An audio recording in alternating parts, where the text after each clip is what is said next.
Aku jadi anak Kelantan, lepak Melayu ramah, orang Tino comel-comel.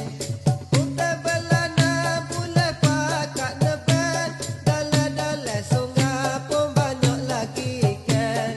Duduk tak takut, kita tak paloh, titik pun cukup, barang-barang murah. Nanti kau ngatuk, malam pula cerah. Saya dengan sukacitanya merasmikan pelancaran program kemakmuran seni bersama komuniti di Kampung Pulau Gajah, Kota Baru, Kelantan pada pagi ini. Alhamdulillah, seperti yang kita rancangkan, sebab program ini adalah satu program touchpoint ataupun titik sentuh untuk komuniti setempat.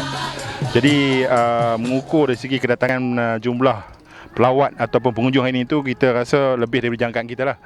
Sehingga pukul 2-3 petang tadi, jangkaan kita berawal dari 3,000 orang pengunjung yang akan datang, tapi kita dapat lebih daripada itulah, 4,500 orang pengunjung. Jadi mengukur dari segi jumlah kunjungan pelawat itu, kita rasa dah sampai sasaran untuk satu hari ini, dan semakin datang lagi semakin ramai sebab program kita daripada pagi hingga malam. Jadi setiap program tu ada peminatnya sendiri, dan para pengunjung tu saya dapati ada yang datang memilih program-program yang dia suka.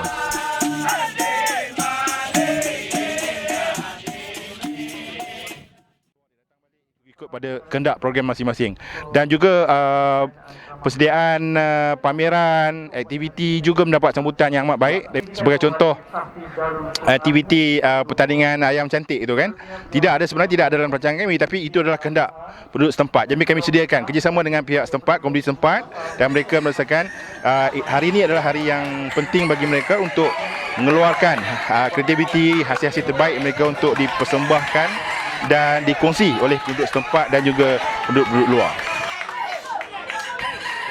Ini kita melihat balik pada keberadaan Balai Seni Negara. Kita sudah ada di negara kita ini sejak tahun 58, setahun selepas merdeka. Jadi kita sudah pun 62 tahun, hampir 63 tahun kita ada, dan sepanjang perjalanan kita sehingga kini kita telah menempuhi berbagai jenis program dan juga aktiviti yang berkaitan dengan seni visual. Salah satu di dalam koleksi dan pameran yang kita pernah buat adalah berkaitan dengan seni visual yang bukan dihasilkan oleh pelukis, dalam konteks mempamerkan di dalam galeri. Sebab di dalam tujuan untuk menghasilkan karya seni ini ada 5. Yang biasanya kita lihat adalah 2 benda yang biasa kita lihat, iaitu yang pertama, artistic expression, iaitu sebuah karya seni yang biasa kita lihat dalam galeri konteks, termasuk juga naratif, karya-karya yang bersifat penceritaan ataupun karya-karya bersifat realis kan. Itu biasa kita lihat dalam bentuk karya-karya dekoratif wall tadi, dalam dinding-dinding pameran dan galeri-galeri. Tapi ada 3 benda lagi yang ada di dalam koleksi kita dan dihasilkan rakyat kita, iaitu karya seni yang bersifat seremonial, bertujuan untuk ritual, majlis dan sebagainya. Kemudian ada juga karya bersifat functional, berfungsi, dan yang kelima, karya yang bersifat persuasif. Jadi 3 perkara ini kita telah mula melihat kembali, dan apabila kita melihat kembali, kita akan melihat balik hubungan karya seni moden dan contemporary ini dengan karya seni tradisi.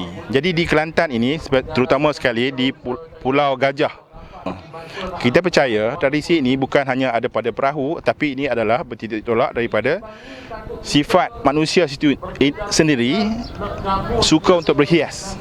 Walaupun ia pergi hanya tujuan untuk menangkap ikan. Ini juga bertepatan dengan program besar utama di Balai Seni Negara, yang mana kami ada program Kuala Lumpur Biennale setiap 2 tahun sekali.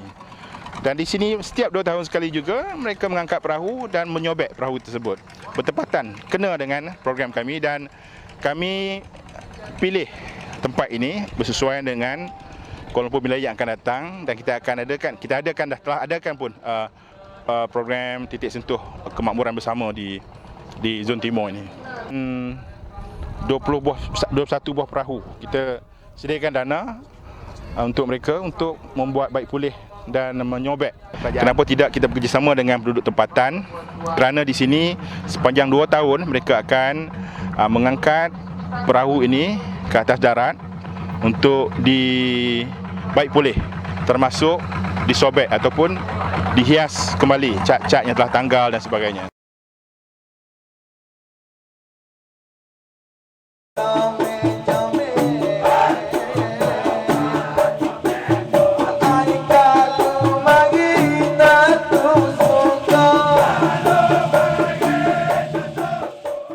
Hubungan perahu tradisi ini dengan seni visual, maka pelukis-pelukis mula memberi perhatian.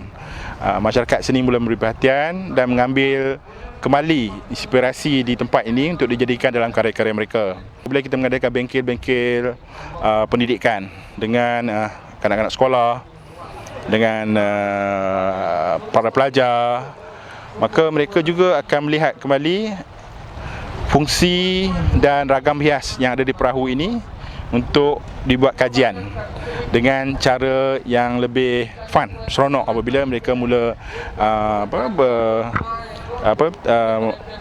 mereka terlibat dengan aktiviti melukis, mewarna dan mencari nama-nama pada motif-motif pada perahu.